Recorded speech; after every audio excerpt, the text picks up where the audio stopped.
Lovely sky. Beautiful. What a day. All the kite surfers are out. Yeah. Maybe anyone's enjoying today. I don't know if you can see them on our video. So, welcome to the channel. This is, we've just completed week 5 of our training plan. It's a 10-week plan, so that means Malta is only in 5 more weeks. Woo! So how was last week's training for you? Oh, she's off. She's off. It's so, you're swimming. So, yeah. How was last week's training for you? Last week's training, week 5, halfway through, was much better. Cold had gone, and I completed the whole training block. You didn't miss any sessions? I don't think I did. Very good. So your cold was better, but were there any challenges last week? Well, it's still always an effort running in the cold, freezing, miserable weather. However, did we have a strategy for this that we've been working on? Yes, it's called a pub. No, I'm joking. I'm on dry January, I'm joking. You haven't been anywhere near a pub. No, I've been very good.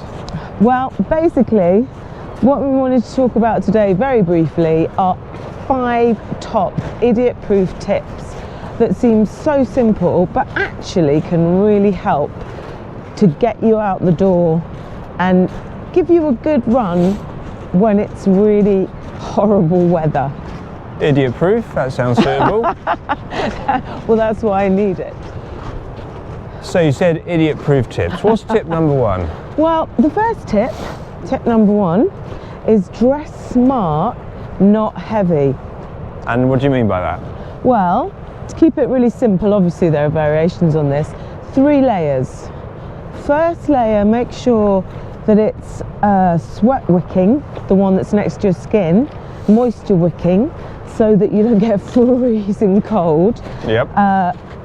2, then go for a middle insulating warm thermal, however cold you get, you work it out, but a insulating layer in the mid layer.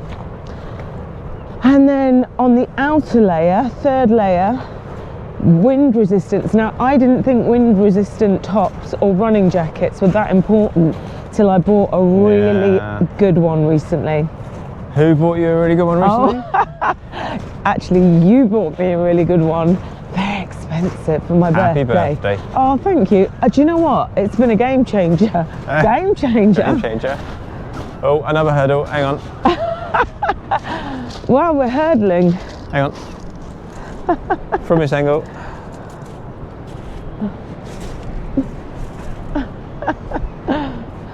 What a lovely bit of wood. Lovely bit of wood. Lovely old bit of wood, isn't it? Lovely. So why is a good jacket a game changer? Well, do you know what? The really good running jackets we've been exploring a lot recently. I never kind of got the point. I thought if it's raining, if it's wet, I don't want to go out, I'm going to get my legs wet. But anyway, this On jacket, not sponsored, unfortunately. Not given any gifts, unfortunately. But this was in the sale, and it's still expensive, but a very good jacket.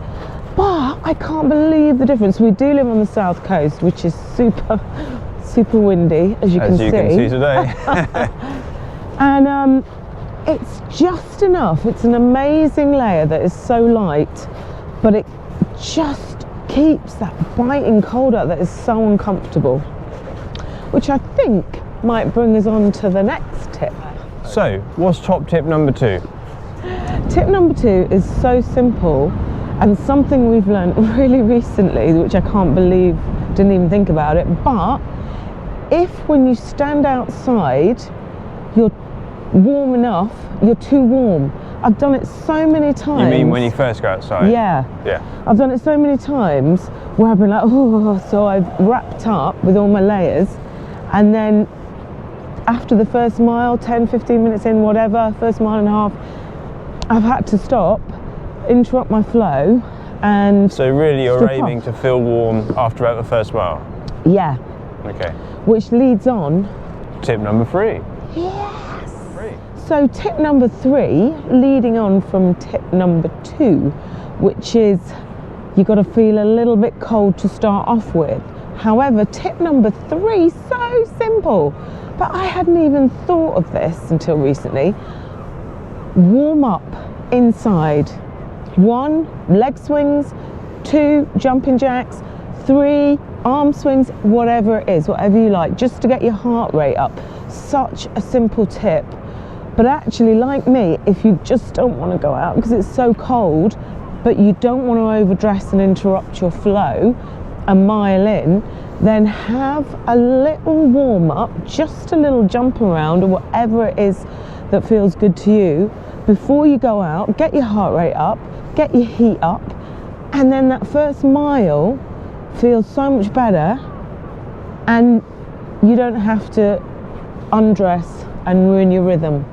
Okay, we're going to start heading back because we've run out of road. So tip number 4.